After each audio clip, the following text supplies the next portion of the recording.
minus 10, 9, 8, 7, 6, 5, 4, 3, 2, 1, 0, and liftoff.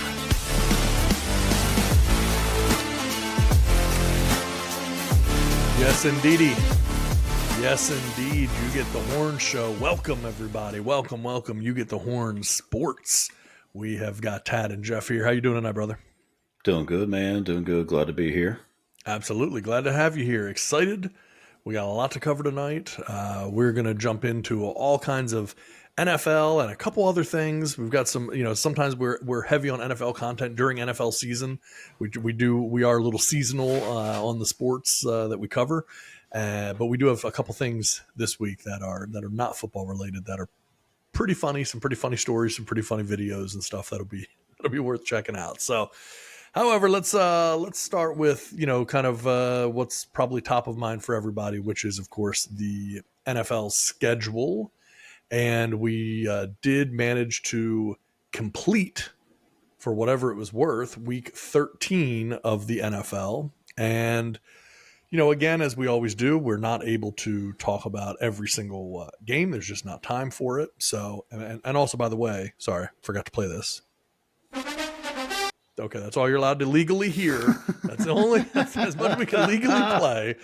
There's some very strong copyright rules around the NFL, but that should get your blood pumping right there, just hearing that. Definitely. And I don't know that there's any limit to how many times we can play that during the show. So it's like the half a second just randomly will drop in throughout the show. Every time. Yeah, just every time we go into the next team, we'll just play that. So. There you go. I love it. Yeah. All right. So I might have went a little too long. That was a little bit too long. Get fined now. All right. So let's talk NFL week 13. We will do what we always do when we are jumping back in time to look at the previous weekend, and we will just talk about our three big things. What three things stood out to you from this past weekend's roster of NFL games? You're going to start with me? Yeah, you can take it away if you want. Appreciate it. Well, let's start with a late game. Thursday, November 30th, Cowboys Seahawks. Yes. Is Dak Prescott the MVP right now? He's at least the MVP for the month of November. 16 touchdowns, one pick in the month of November. Now, everyone's going to point to the strength of schedule. Fine. I can buy that. I can buy that as an argument. I'll buy any argument for a Cowboy not to be an MVP. That's right. So looking for something. Anything. But that's impressive, man. That was a great month for him. Definitely for my fantasy football team, it was a great month because Dak is my quarterback. Is he the MVP right now? Look, I don't know if he is. He's got a strong claim. But I'll tell you, when we're talking about unexpected MVPs, I don't think we can ignore the fact that there's another rival team that also has potential. And we're not talking about Jalen Hurts. We're talking about young Mr. Brock Purdy, Mr. Irrelevant himself. So look, I don't know. In my mind, I am purely and stringently, virulently biased in this conversation as it pertains to Dak Prescott. I have not seen him ever win an important game or a game that matters. So yeah, I mean, he's played well. There's no doubt he's played well. So, if you're giving regular season awards away, I think, Dak deserves something, at least for the month of November. But this is the time of year when, the Cowboys become more Cowboy-like and Dak, Dak becomes Dak. So we'll start to see what happens. To me, no, not yet, but he's definitely making a strong claim and climbing the ranks quickly. If he puts up the numbers he put up against the Seahawks next week against the Eagles, I think there'll be some heavy chatter on that. 299, 3 touchdowns. He's probably playing the best football he's played in quite a long time. So, and not turning the ball over. I mean, that's huge. You can't do it, and he's done it in the past. Some. I'm not saying he's always been a problem with that, but the decision making has come into play with him at times. And that's not the case right now. So we'll touch a little bit later on like Brock Purdy and maybe do some comparisons there. But he's got a strong case for sure. Dak's playing fantastic football right now. Yeah. So my answer is he's not the MVP, but here's someone who is the MVP right now. And that's not a quarterback. This is going to be Mr. Tyreek Hill. Now, you think Tyreek Hill is MVP right now? Right now, I would give him. He's on pace. I think he needs just a little over 500 yards in the next 5 games to break 2,000 for the first time ever. It's never been done. I said this in the group chat. There had to have been a perfect storm, just a perfect, perfect storm for a wide receiver to win MVP. Because immediately, if a receiver is putting up those kind of numbers, automatically it's going to go right back to the quarterback. However, Tua is a turnover machine. Now, he didn't have any against Washington. Not many people have turnovers against Washington, though, so that's not saying a whole lot.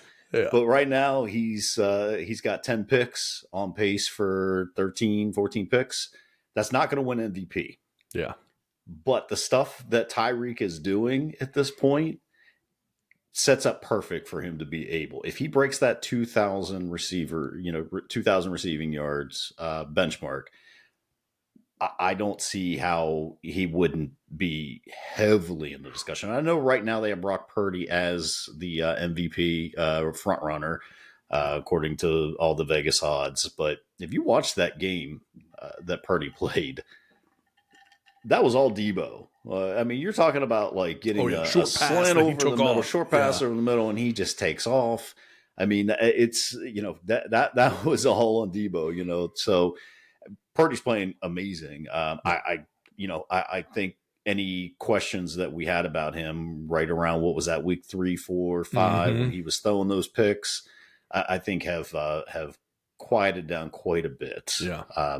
But yeah, I think right now I would love to see, not necessarily Tyreek. I mean, because I don't know that he's such a great dude. Whatever happened to that situation where he was supposedly broke the kid's arm, and then I guess that was all fabricated or something. He's been in so many situations. There's so many different things. I mean, it happened in Miami not long ago. He punched a dude in a marina and got in some fight, a few months back, and then it just kind of gets swept under the rug and stuff. So yeah, he doesn't maybe seem like a I don't know, the most upstanding citizen, but who knows, right? Who knows? Yeah, exactly. So, but this is a perfect opportunity for them. Now Miami's doing the in-season Hard Knocks. Yes. I think they're just going to feed him, especially if they've got a big lead in their division. I think that you're going to see them probably force the ball a little bit more to him. Not that they really have to force it to him, because it's not like he's being single covered. Now, for some reason, Washington decided to play man against him a few times, and that doesn't seem smart. Yeah, but. That's just Ron Rivera daring someone to fire him. He's just like, I wish you would. I wish you would. I dare you. Fire me. Yeah, this is what I'm going to do. Shot. I'm bulletproof. I'm manning up Tyreek Hill all game. Riverboat Ron. There's a reason they call him that. He doesn't care. He don't care. He does not care whatsoever. He knows. He doesn't care about his own job. Screw it. I got my NFL pension. I'm good. Yeah, exactly. I'm gonna get this team such a high draft pick that they're gonna thank me later. They're gonna thank me on the way out. That's right. Yeah, but right now, Tyreek would be my sleeper. Has a wide receiver ever won the MVP award? I don't imagine that's happened. I maybe back in the day, I don't know, but it really has just it's really just become a quarterback award, which is now it definitely a little has. silly. Yeah, just a little silly.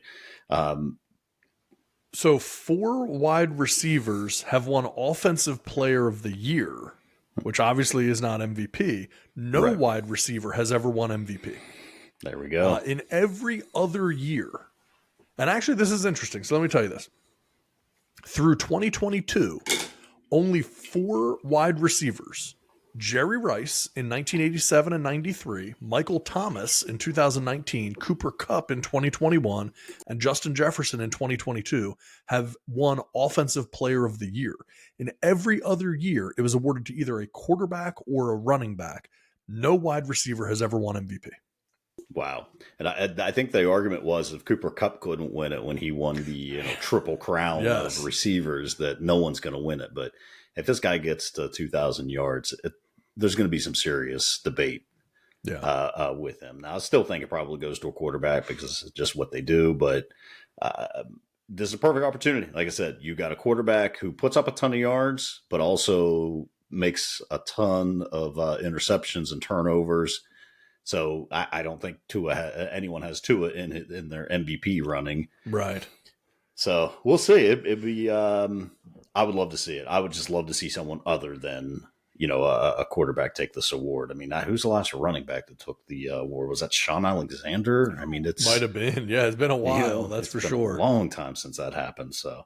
But yeah, that's my two. My third was. If you don't mind here, so let me just jump in here for a minute, not to derail what you're saying here, but that's this show. We're very fluid, as Bruce Lee says, we are like water. So this MVP conversation that we're having makes me think, right? So we talked about Dak already, we talked about Tyreek. So let me throw in now. I said I would bring it up later, but since we happen to be talking about it right now, let's bring up just briefly Brock Purdy. Brock Purdy right now ranks first in the NFL in passer rating, first in the NFL in completion percentage, first in the NFL in touchdowns per attempt, first in the NFL in yards per attempt, and first in the NFL in yards per completion. So really, like, if you look at it across the board, if you didn't know much else, you'd say, well, that's got to be the best quarterback then, right? And if that's the best quarterback, then clearly he's probably going to win the MVP. When in reality, we already talked about, we'll see what happens with Dak. Then you've got Jalen Hurts. I don't think it'll be Lamar at this point, but, he had a few weeks there where people started talking him up. I don't think, but you never know how things will go, right? A couple big games, maybe he can work himself back in there. And then you got Tyreek. So realistically, I agree with you that if it's going to happen for a wide receiver, this isn't a bad year because you could get a split vote between a couple of quarterbacks. You could have two or three quarterbacks. There's not one. Statistically, you could say Brock Purdy, oh man, he's doing phenomenally. But then when you look at scoring and you look at, the more well-rounded, like a Jalen Hurts and the rushing yards and the rushing touchdowns and just the total package of scoring, Dak with the scoring and limited turnovers, I don't know. It could split the vote, and then Tyreek could be kind of the easy alternative for people to go to. So I do think, just to close the loop on that, I think that could be a good opportunity for him. Yeah, I think it's a perfect. If it's going to happen for a wide receiver, this is going to be the year that it happens. Because honestly, Purdy's not even the most valuable player on that offense.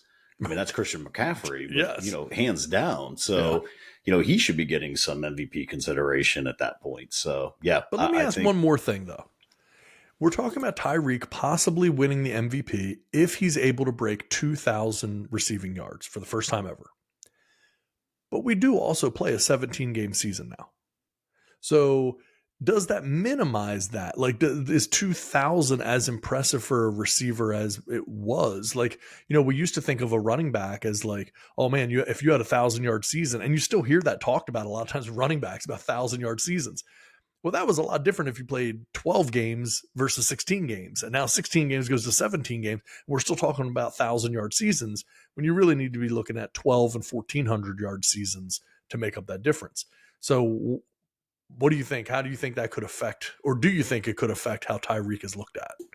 I don't think so. Only because no one's done it in a 16, and we've had 16 games for how long? True. And no one's really come that close to doing that. So, if he has 1,900 yards, game 16, does that really change anything if he gets an extra 100 yards? I mean, because we are talking about now, because you can say the same thing about quarterbacks. Well, quarterbacks have an opportunity to put up astronomical numbers now. Yeah. And they do, because everything's built around the passing. So I think we'd have to look at it as right in here, right now, not kind of what happens in the past. It's never been done before.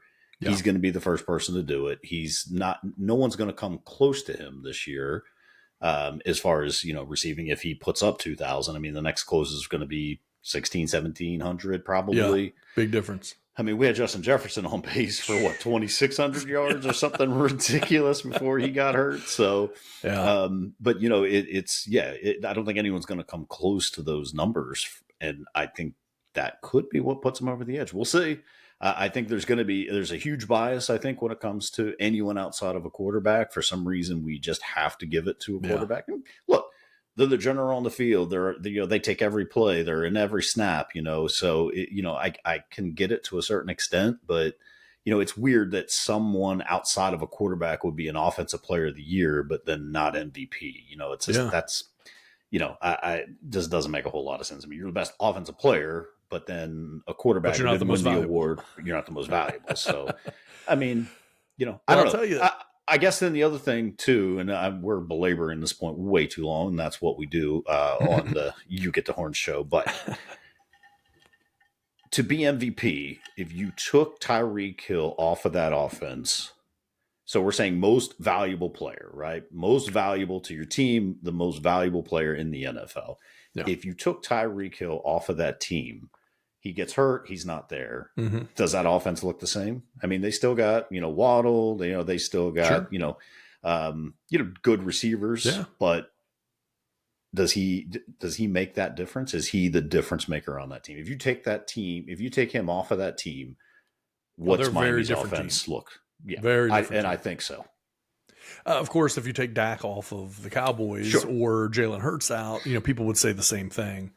I will say this. I wanted to bring this up because we talked about if Cooper Kupp didn't win it.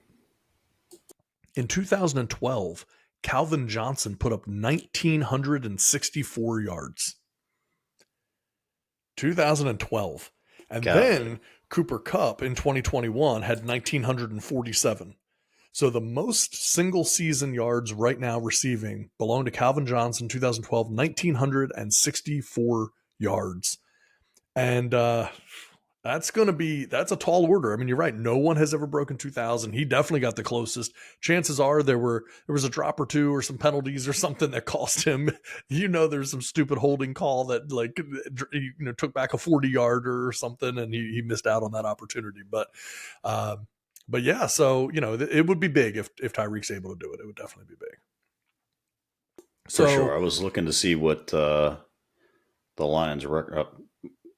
They were 4-12 that year. Yeah, so. Exactly. So of course he's not going to get any MVP conversation, right? When you got, but now you have Miami again.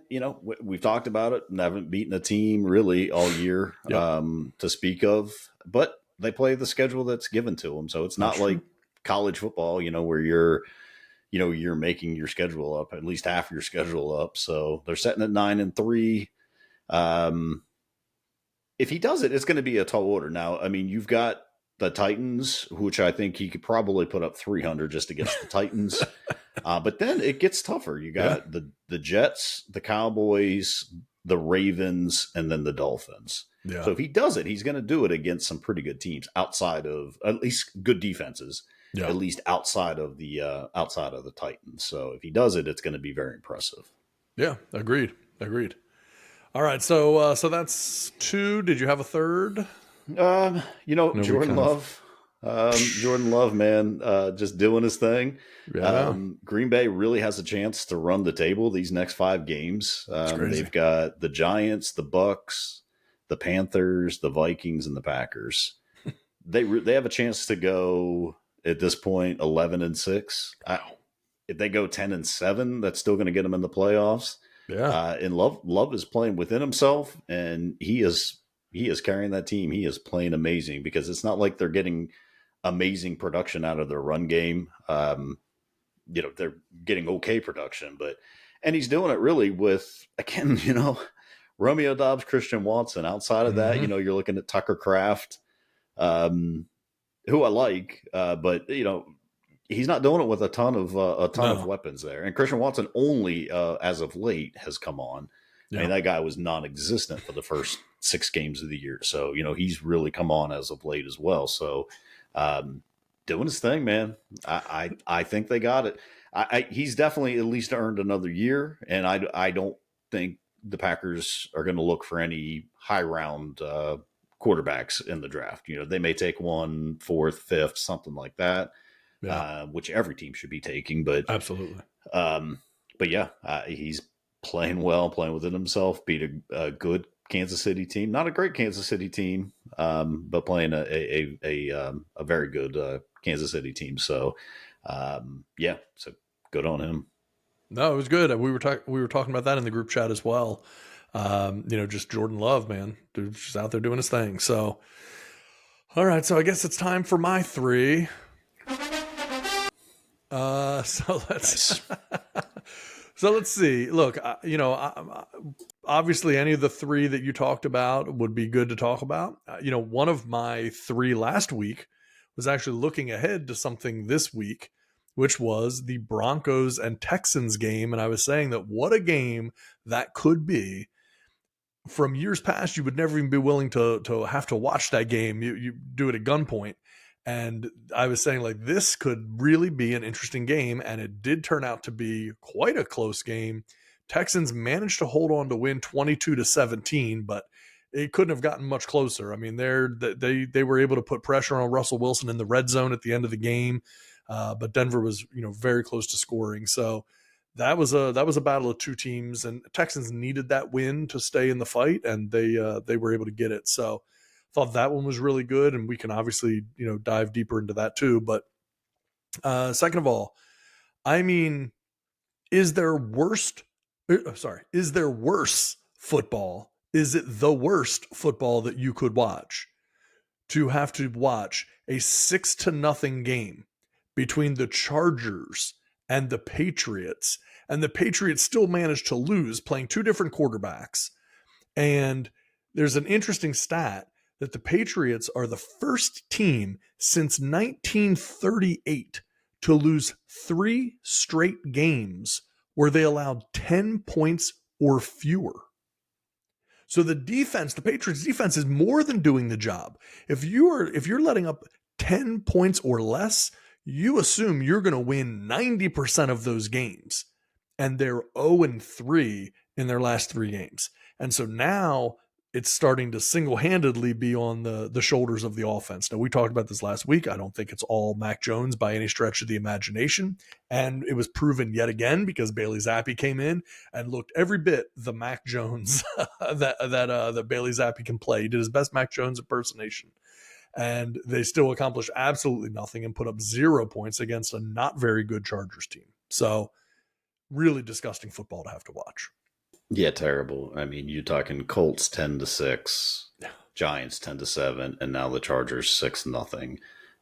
It just absolutely brutal. Again, though, this goes on the GM. Yes.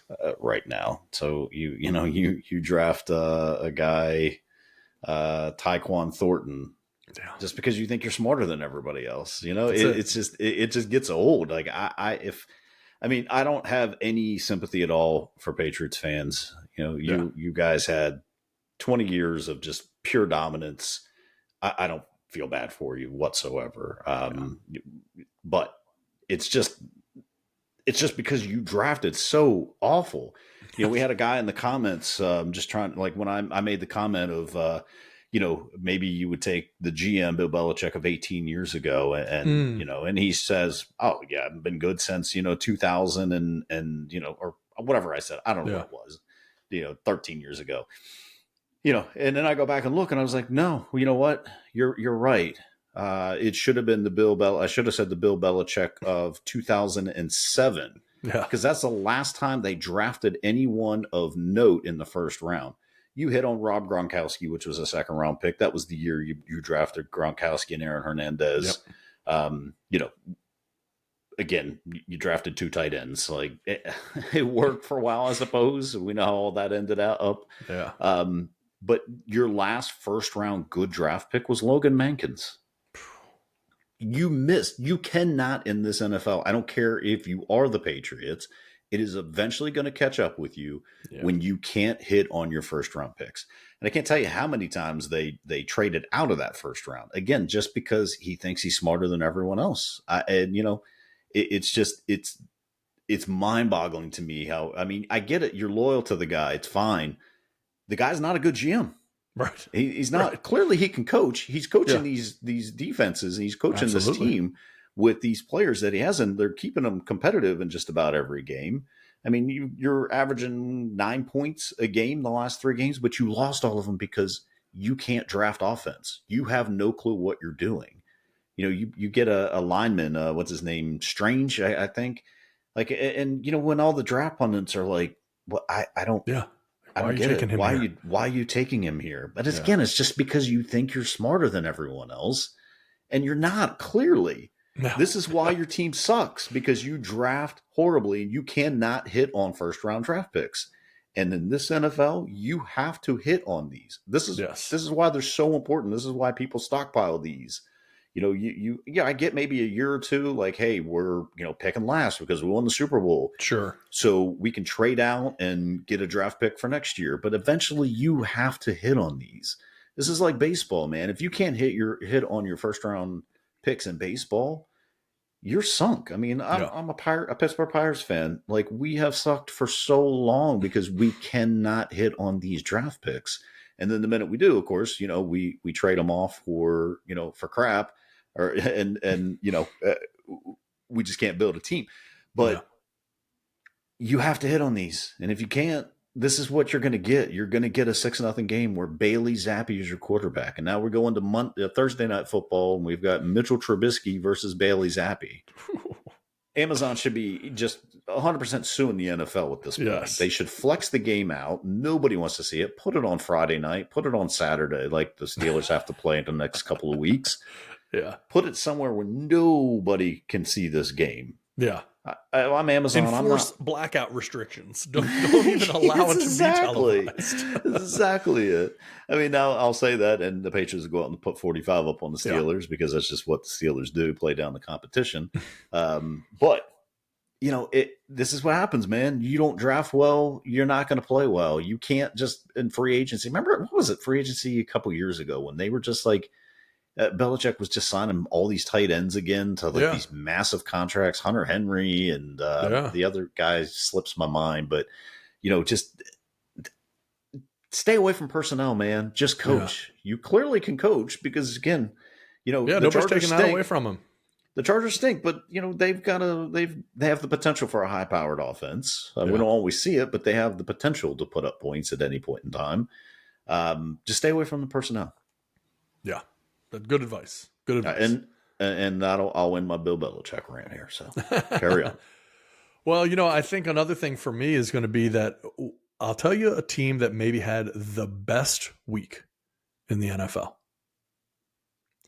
And it might just be the Baltimore Ravens. And they didn't have to take a snap. You're not wrong. Because how in the world things could have broken better for them during their bye week. Like, if you looked at it on paper, you thought, oh, okay, like this is going to be really, really difficult. And why? Because they're on their bye week and you're looking ahead at some of these games being played and you're going, okay, well, the Steelers, they only play the Cardinals, right? That's an obvious win. You can't lose that one. Then you keep going down, you go to the Browns. Gosh, they get to play the Rams. The Chiefs only have to play the Packers. So the only thing that even could be a battle is the Bengals and the Jags on Monday Night Football. And instead, something very different happens. And that is that the Steelers managed to lose to the Cardinals against all odds, 24-10.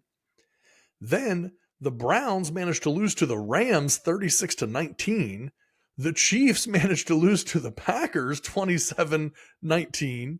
And then we'll see what happens at the time of filming. The Bengals and Jags have not played yet.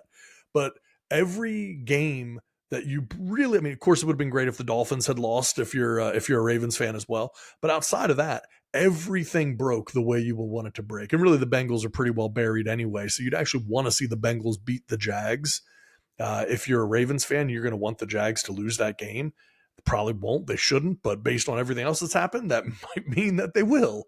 So yeah, I thought that was very interesting. The best team in terms of who had the best week in the NFL was the Baltimore Ravens because they didn't have to play. They only got healthier and they watched all the competition lose, which was shocking. It's very shocking. I mean, it's such great fortune for them.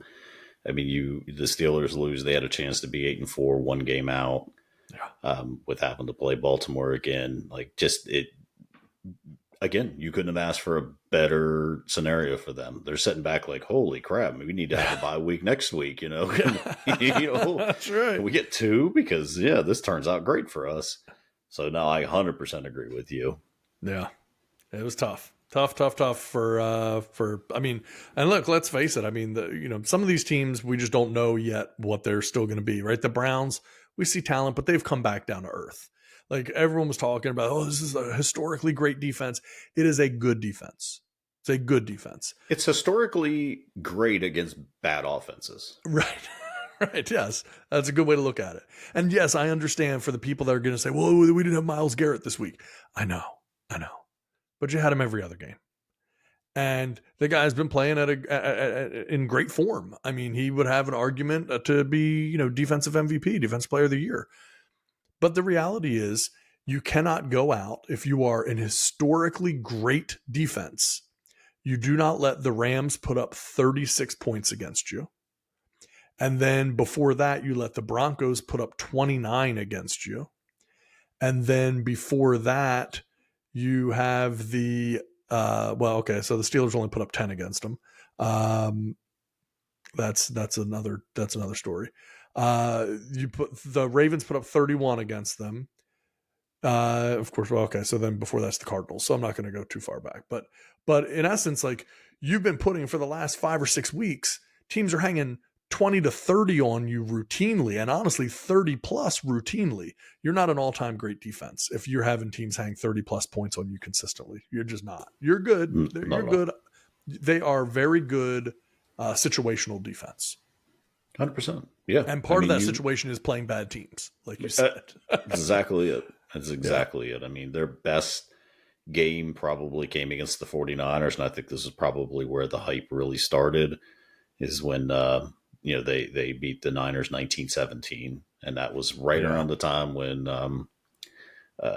Purdy was in his little turnover machine. But yeah, you play the Cardinals, you give up 24 to the Seahawks, 31 to the Ravens. You still lost, or you still beat the Ravens, but then 10 against the Steelers, which we all know what they are. But then yeah, you're right. So I mean, they're historically good against bad offenses. Yeah.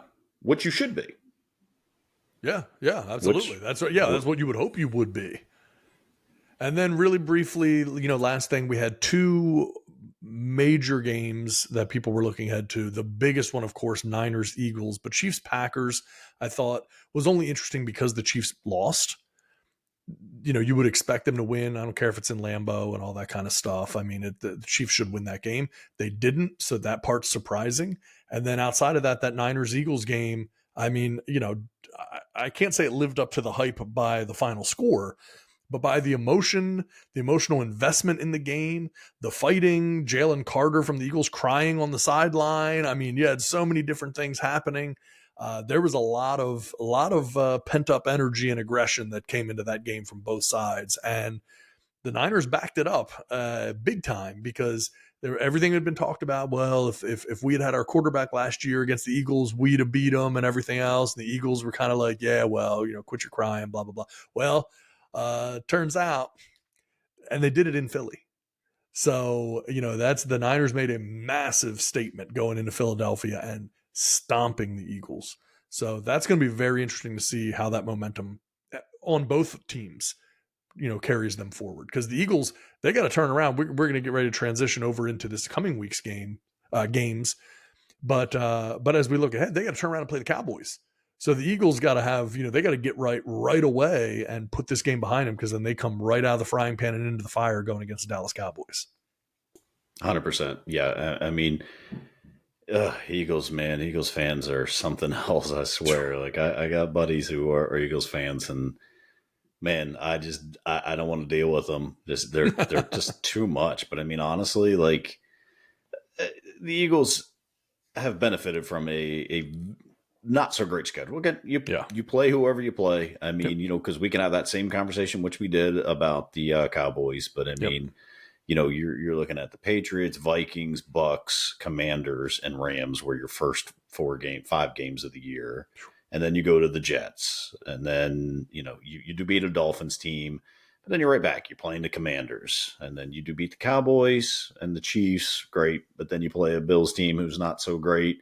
And then you just get manhandled by the Niners. So, probably a little bit of soul searching there for the Eagles. What are they really? I don't think they're as good as their, record at that point was, and they win the games, and that's what great teams, I think, do, is they win the games even when they don't look good. And really, for all year, for me, I don't think the Eagles have looked great, and definitely the Chiefs have not looked great. But they're still winning because that's what they are. They're just great teams.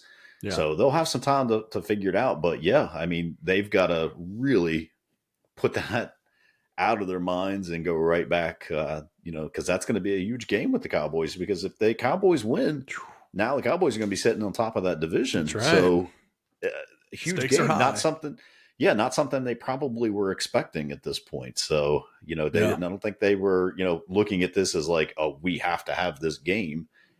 So we'll see. And it's in Dallas. So, yeah. Well, and Eagles Chiefs, I mean, right. Look at those two teams. Both of them lost their coordinators.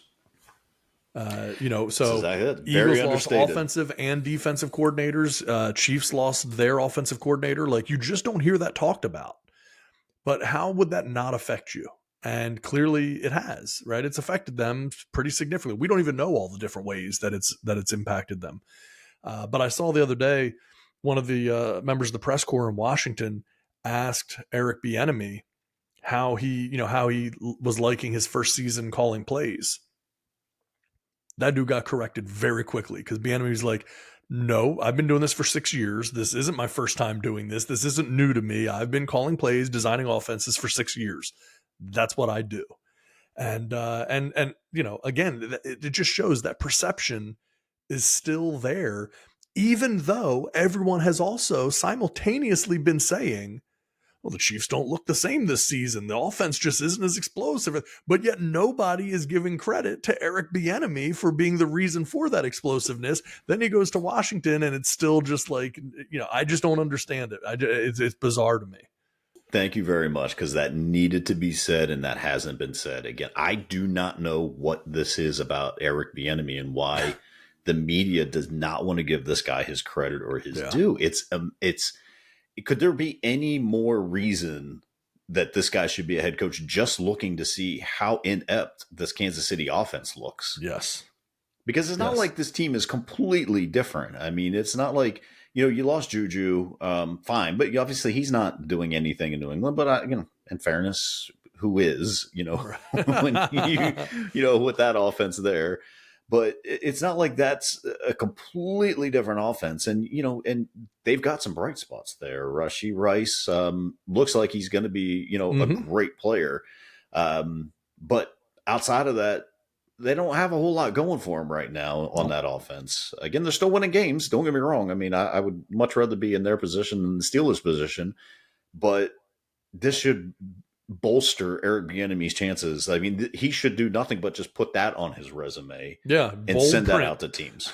Yeah, I mean, because his offense now compared to when I was there, the Chiefs twice have ranked as the top scoring offense in the NFL in 2018 and 2022, and the top overall offense 3 times, 2018, 20, and 22. So you mean to tell me that the Chiefs last season were the top scoring offense and the top overall offense? Nothing significant has changed other than removing Eric Bieniemy. And all we've heard about all season is, the Chiefs, they just don't look the same. They don't have the same explosiveness. They don't look like the same offense. Why? What's the missing piece, right? That's the only thing that you can look at. It wasn't like, they've been degrading over time. They were the best offense, the best scoring offense, the best overall offense just last year. And now it falls apart instantly Why would that be? Why? I don't understand. How could we not make that connection? It makes no sense to me that it's clearly Eric Bieniemy. Now, that doesn't mean that there aren't other things going on, but Eric Bieniemy has done his job. And quite frankly, for the most part, has done a really good job in Washington as well. Right? The jury's still out on what's going to happen with a lot of different things. But there's no doubt they are a much improved offense. Whether they're an improved team overall or not, it's a different conversation. But if you look at how he shepherded the young career of Sam Howell and some of these other things, Bieniemy's doing just fine holding that team together on offense in Washington. 100%. Yeah. I mean, they've played some really good teams, but I mean, that offensive line of Washington is just awful. I mean, there's nothing good you can say. Like, I don't think you could pick one player on that offensive line to say, yeah, this is someone I really want to be around. And yeah, I mean, Mahomes is not having a Mahomes type year. I mean, he's still fourth in the NFL in QBR. I mean, he's always going to be Patrick Mahomes, but he's got 10 picks this year. That's that's not nothing. Yeah. So I mean, yeah, you're 100% correct. This again should bolster teams that should look at him and say, okay, yeah, he's definitely got it. This is, just give Bieniemy a head coaching job. I mean, you've hired so many other just inept people out there. I'm looking at Chicago. What could he do in Chicago? Took the words out of my mouth. There are two teams that I was going to suggest for Eric Bieniemy. One you just mentioned, Chicago. The second one, pair him with Justin Herbert, Austin Eckler, goodness gracious, Keenan Allen, and the LA Chargers. Put Eric Bieniemy in that offense. And then just bring in a strong defensive coordinator, right? And you got the defensive talent. You have the players there. We know Khalil Mack, Joey Bosa, Derwin James. They've got the talent on defense as well. You have all the pieces in place.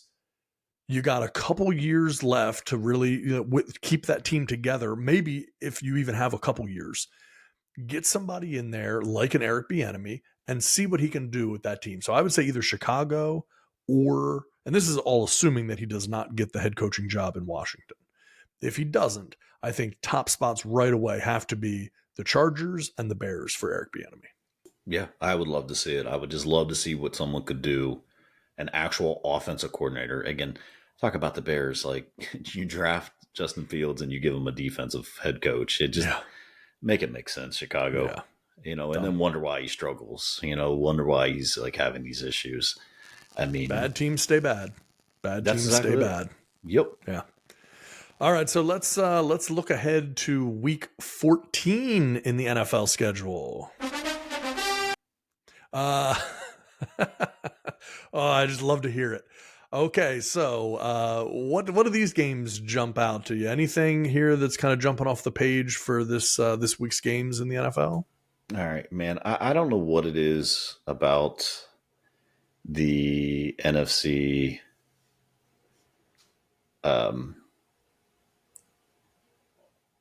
South. Oh my God, I almost lost my train of thought. I thought maybe you just got disconnected or something. Yeah. Or your brain got disconnected. Brain definitely got disconnected. Just went off life support. I don't know what it is that makes me love the NFC South so much, but I just love that every single year they win that division sub 500 record. Yes. Yeah. And I just love every single year that you could have 4 wins in that division and still be well within distance. Outside of Carolina, who has officially been the first team eliminated from playoff contention. Yes. They're 6-6 Falcons, 5-7 Tampa Bay, and 5-7 New Orleans. And I love that they're all still in it. And they're probably, again, the best they can do at this point is I guess one's 6-6, right? So I guess they could finish 11-7. Outside of that, the best anyone could finish in this would be 9-7, which I just think is fantastic, man. I just love the chaos that the NFC South gives us.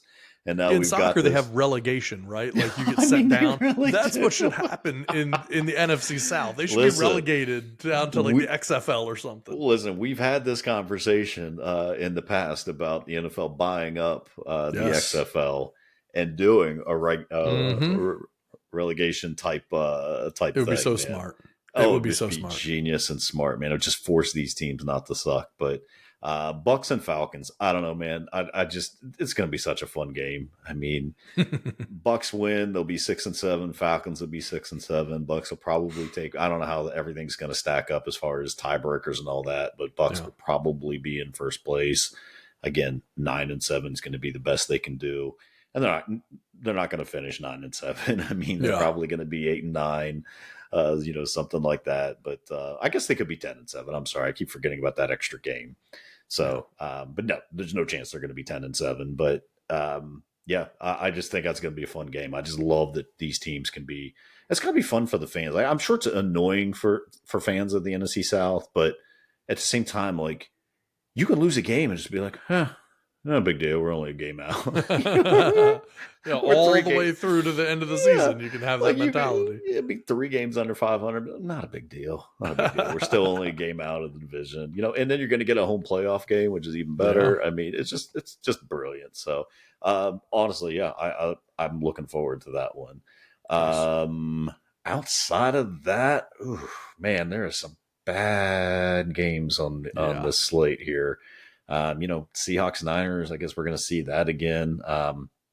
Cowboys Eagles. That's going to definitely be. That'll definitely be a good game. That's a Sunday night game. Outside of that, no, man. I mean, we've got Colts Bengals, Jags Browns, Texans Jets, Rams Ravens. I mean, if the Rams can play like they did last week, maybe, but I don't expect that to be close. I'm just looking to see if there's any teams that could possibly even like the old toilet bowl ones, but no, not really. Well, I'll tell you what's jumping out to me. Like, it's really a matter of what we thought going into the season and where we are right now. Meaning, now we see the Niners playing like what we thought the Niners would be playing going into the season. They had a long stretch where they weren't really playing like that. Still good, but now maybe we're seeing that. Unless they fall on their face to the Seahawks, which again, when you're a division rival, anything can happen. Sure. Then you go down to the Bills and the Chiefs. And two teams struggling a little bit. The Bills struggling a whole lot worse than the Chiefs. The Bills, again, we will continue to harp on the fact that we were super, super early on the train on telling people that the Bills were not the team that people were cracking them up to be. But if you think about going into this season, that would be a huge game. Bills Chiefs. Guarantee you, when the schedule makers were putting this thing together, they were like, oh man, this is going to be a marquee matchup late in the season. And instead, not really that important. Doesn't really matter that much. Then you have Eagles Cowboys, and that actually, should be a very interesting game and an important game. So that's kind of really, those are my takeaways just in terms of looking ahead at this week and really where our perception was. Some of these teams, the perception was dead on. We're exactly where we thought we'd be at this point in the season, and then other people were way off on how these teams are playing. So yeah. Why is there 2 Monday night games? I think they said, but I don't remember why. Okay, yeah, Packers Giants and Titans Dolphins. Again, I guess Packers chance to go over 500. But yeah, that's odd. And they're both at 8:15, so it's not like I know. Yeah, you got to watch picture in picture on the TV. Like, yeah, little split screen. So, very weird. Yeah. So anyway, yeah, I mean, I think we got some interesting games this weekend, but they're few and far between. There are a couple real marquee games, and the rest of them, hey, hopefully the weather's nice where you live this weekend. You can go out and get something accomplished. You don't need to watch football. This will be the best football weekend. We'll come back on next week and be like, this was the greatest football week of all time. Every single game went to overtime.